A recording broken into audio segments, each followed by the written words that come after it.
Andrew, congratulations once again for getting to this point. What do you think in terms of the similarities between these two clubs are concerned? Why do you guys have the bigger advantage? Thank you, first of all.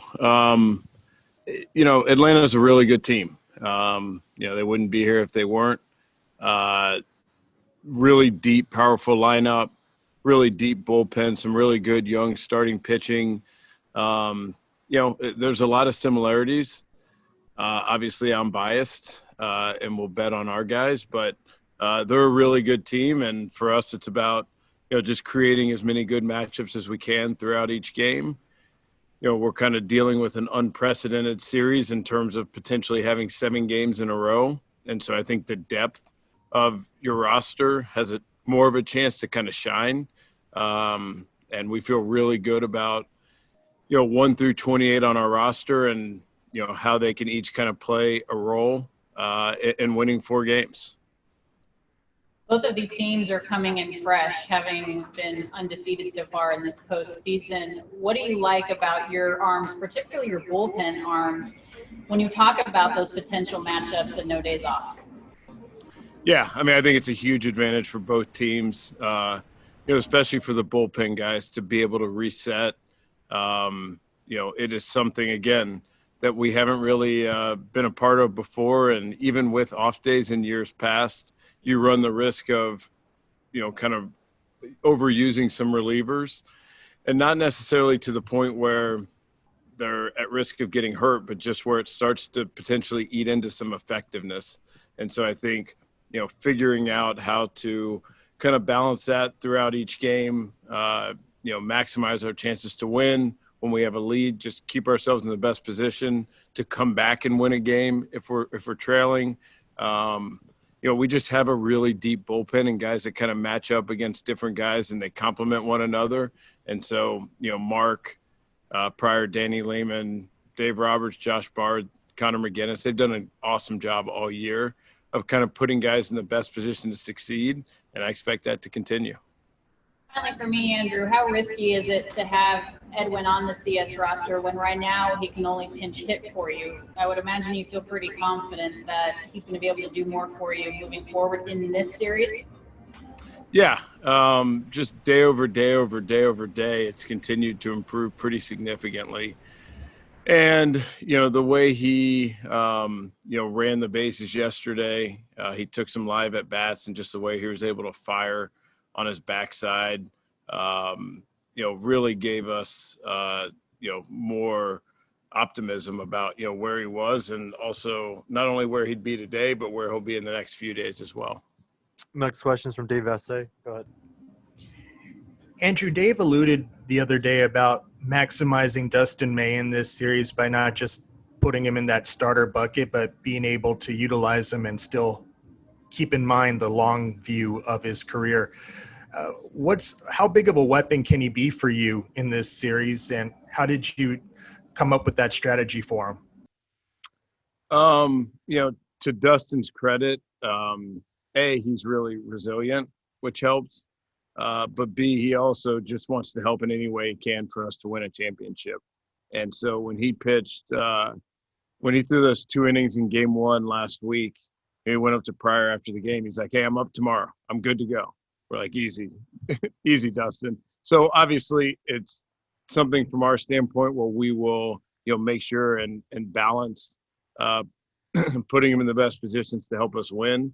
And also just, taking care of him over the long run, and also over the next 2.5 weeks, he's going to be a big part of us winning a championship and getting 8 more wins. And so, making sure that, he continues to stay in a really good spot to do that is going to be really important.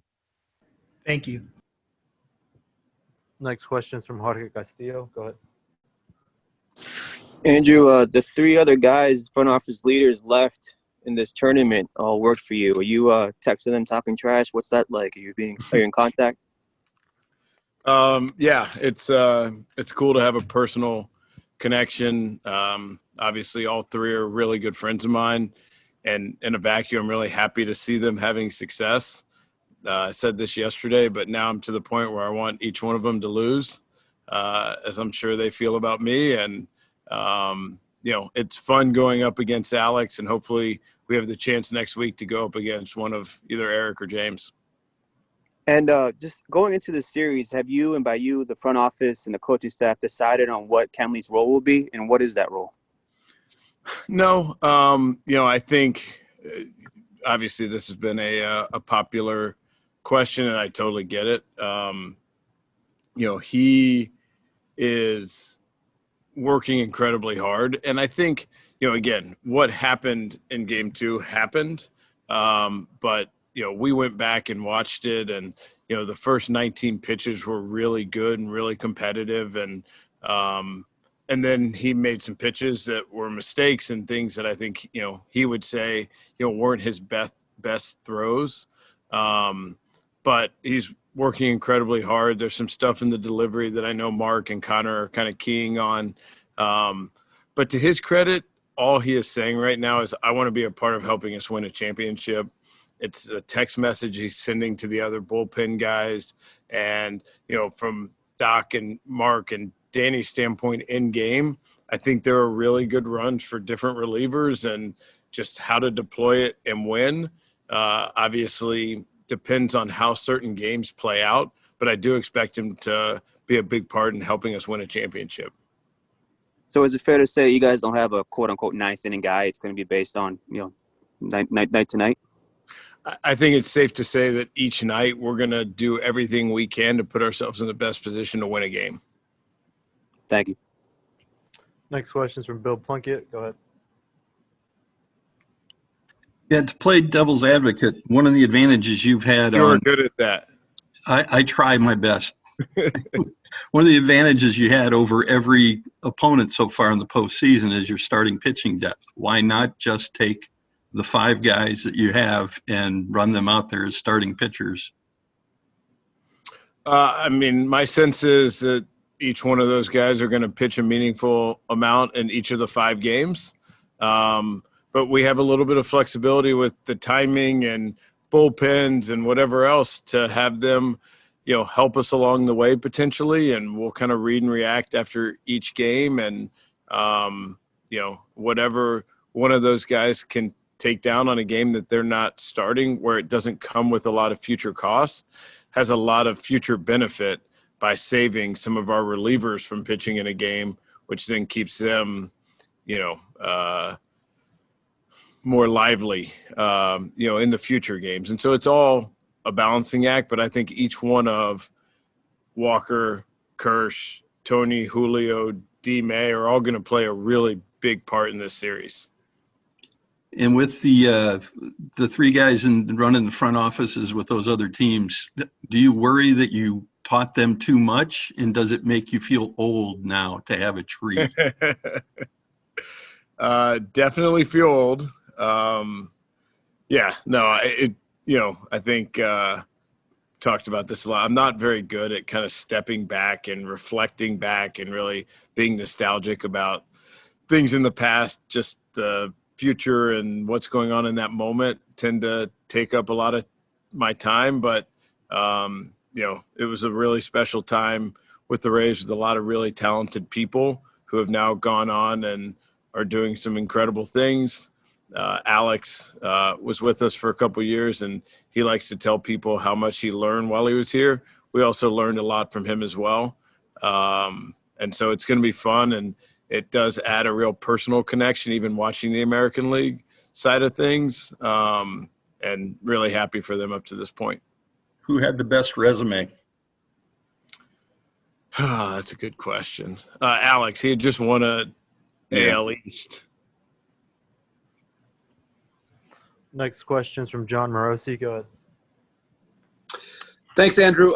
When you look at your hitting coaches, Brandt and Robert and Aaron, how do their communication styles and their technical perspectives compare and contrast with each other? They're all really different. I want to pitch SNLA on doing a sitcom on the 3 of them. It's really enjoyable for us to watch from the cheap seats. They are all really good at what they do, and they all get along incredibly well with some kind of brotherly friction. but also are incredibly well prepared and have kind of each found different lanes to focus more on, but use each other as sounding boards. And, you know, just like parenting, you can deliver a message to your kid that doesn't really land in the way you say it, but the way someone else says it to them, it lands.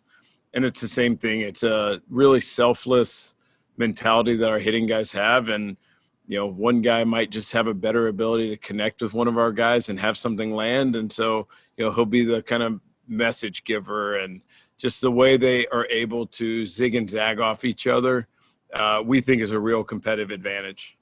I got time for one more. Go ahead, Scott. Hey, Andrew, just wanted to get your take on how good Clayton looks compared to the past few seasons, especially in the past few starts, specifically from a stuff perspective, what you're observing eye test-wise and analytically as well. Yeah, you know, Kirsch has had an unbelievable year. You know, as good as he's even been in the last few years, he kind of kicked it back up a gear this year. And, you know, just the separation from his slider to his fastball, the ability to use his curveball, even just the way he's mixing pitches. It's been really fun to watch. And it says everything you need to know about Kirsch, that I thought in game 2 against the Padres, he didn't have his best stuff. But just the way he competes and executes pitches, you know, put him in position to take down 18 outs and give up 3 runs. And, you know, it was a huge part of us winning that game. Thanks.